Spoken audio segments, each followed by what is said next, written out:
umunsi w'itangazamakuru ku isi, itangazamakuru ryigenga. The World Free Press, with the total aim of informing the world public and the republics about the occurrences here and yon globally, be it positive or negative. Here I mean new news, new good news or new bad news. Never mind, whatever news is going on, taking place here and there, never mind. You have to cast the news as it is, according to the way it is taking place at the scene. And the presenters, so the world news presenters, information presenters, the journalists of the world, men and great women, the world's strongest teacher and greatest teachers by professional. Your professionalism is of high grade. Banyamakuru, umunsi mwiza w'itangazamakuru 2019. Birumvikana uyu ni perezida nyaperezida, the real president, Barafinda Sekbo Fred, the Ruda president. Hither and yon globally, you have known me better, and we are in the world of perfect competition. So make sure that you gather news from north, east, west, south of the world, and set for the common ground, so that all the world people can get information of all common grounds globally, so that the world can be able to become the common single village, with the common understanding, the common IQ on all the world matters, finding solution and resolution is in the lineage of making the world peace, never in pieces. Banyamakuru, banyamakurukazi, abo hirya no hino ku isi hose, mbifurije umunsi mwiza w'itangazamakuru ku isi. Ribe itangazamakuru ry'amahoro n'amahoro bijyane, kandi abanyamakuru bitabweho, bari mu gika cy'abarimu mpuzamahanga bigisha isi ikajijuka. Abanyamakuru barwanya ubujiji, barwanya ubutamenya, barwanya ubukene mu bwonko, ubwo ni ubukene bwo mu mutwe, bakarwanya n'ubukene bwo mu mufuka. Iyo barwanyije ubukene bwo mu mutwe, ubwo mu mufuka buhita buhunga.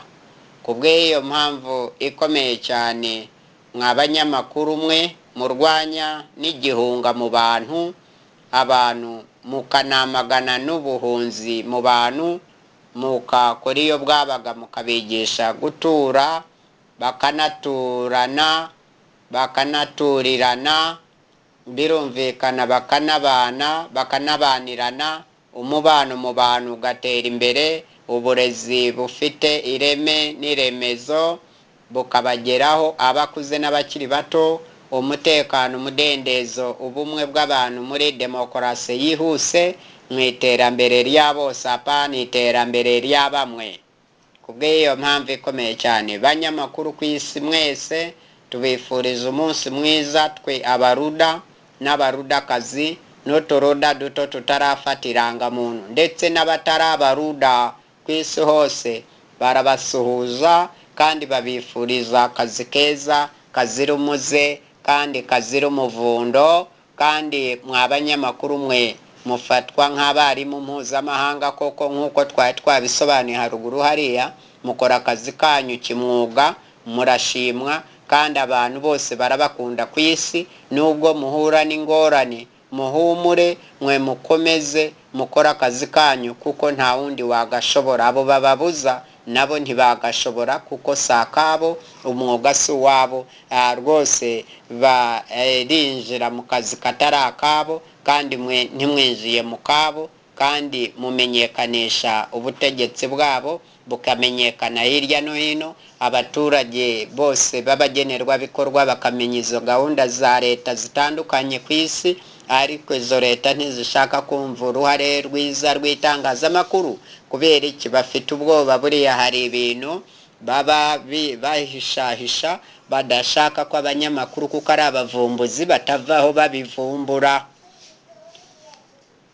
Kubw'iyo mpamvu ikomeye cyane, abanyapolitike benshi baba bafite ubwoba bwarabasagutse, bagira n'ubworo bwabo, barwara n'ubworo bwabo bwoba, none ugasanga batinya abanyamakuru. Birumvikana abanyamakuru ni abantu bakuru cyane, koko basobanura amakuru, bakayita amakuru, nabo bakitwa abanyamakuru. Urumva ni abakuru b'abakuru.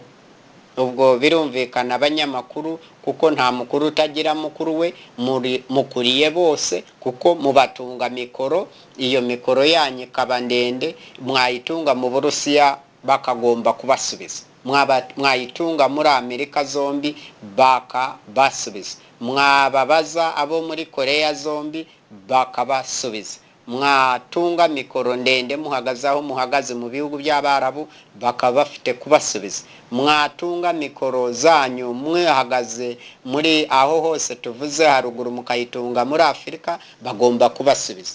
Abanyamakuru muri Afurika bayitunga Abanyafurika bagomba kubasubiza. Abanyafurika bo mu karere k'ibiyaga bigari bayitunga naho nabo bagomba kwisubiza, bakanasubiza bagenzi babo. Nta gukwepa itangazamakuru. Abanyamakuru bose batunga mikoro zabo abategetsi bagomba gusubiza ibibazo abanyamakuru bababaje. Ntibagire ubwoba. Abo bagira ubwoba hari igitera ubwo bwoba bafite. Bafite ibyintu bahishahisha, batinya ko bari bubabaze, bakabura ubusobanuro bwabyo kubera ubwoba bw'ibyo bakoze bitari byiza. Ariko nimba bafite ibyiza bakora babitangariza abanyamakuru, nabo bagende batangaza ayo makuru atariho umukungugu. Kubw'iyo mpamvu ikomeye cyane, n'abaturage bamenye ko abayobozi babo atari abategetsi, ko ari abayobozi koko batangaza ibintu biri byo kuri tere, kandi abaturage babe abahamya bo kubihamya, baba abagabo bo kubihamya. Muri make bazabe abahamya ba Yehova y'ibintu byose biri kuba hano ku isi. None Imana nibyishimira, Imana izabashima abo bayobozi, ishime n'abanyamakuru bashoboye gufindura abantu bose. Kubw'iyo mpamvu ikomeye cyane, barafindarization iraje rakataje, tugiye gusesekara hose mu gucukumbura itangazamakuru. Tujye tumenyesha, tutangaze n'amakuru, tumenyesha rubanda rwose rwo ku isi amakuru atariho umukungugu, amakuru atariho ubwandu. Kubw'iyo mpamvu ikomeye cyane, bose barayakunze, n'abazavuka bazayakunda, abana bacu, abuzukuruza, ubuvivi n'ubuvivure. Kubw'iyo mpamvu ikomeye cyane, itangazamakuru rizubahwe, ni ubuyobozi bwiza butagira imbunda kandi bwivugira gusa, rubanda rukabumva, rwabumva rukanabumviriza, none bakabashima amashi kaki kandi komera ku mutima. Amashyi yabo aba ku mutima, ntabwo aba mu biganza nk'ayo baha abanyapolitike cyangwa abategetsi b'ibitugu. Kubw'iyo mpamvu ikomeye cyane, abanyabitugu b'abategetsi nibo bahisha amakuru bakanga ko bayatangariza abanyamakuru, ariko abanyamakuru barayatahura bakayatara koko bakayatangariza rubanda. Abanyapolitike bakeguzwa cyangwa bakajyanwa mu nkiko, noneho bababaza ibi na biriya mu nkiko ngo banyereza itunga rya leta, imisoro y'abaturage bayishyuye, bishuraga imyaka yose, akitarutsa akigurutsa akavuga abanyamakuru nibo bamutanze, akabijondeka, kandi nyamara nawe yaregaga banyerezaga imisoro mu turere, mu ntara, mu mirenge, mu tugari, mu midugudu. Kuki we yabaregaga abandi akabahana? Kuki we adashaka ko aregwa? Kuki adashaka ko ahanwa? Bahame hamwe abanyamakuru, mwe mukomeze mwikomereze, mukoze akazi kanyu mu kazi kose, kandi mujye mufindura abo bose bashaka guhisha ibya rubanda, mubihishure mubisubize rubanda, kuko abaturage mubatunga mikoro mukabasubiza ijambo. Mujye mutubariza kuri wa@ruda.tk. Uyu niwe perezida nyaperezida Barafinda Sekikubo Fred, umunyapolitike mwiza, the greatest senior world politician basing here in Rwanda, in Africa, in our USA too, the United States of Africa too, the Ruda president, the Ruda founder, the Ruda international legal representative. Thank you very much indeed. During the day today of the day of press, the free press, I do greet you and salute you in all the world international press conference, wherever you are globally.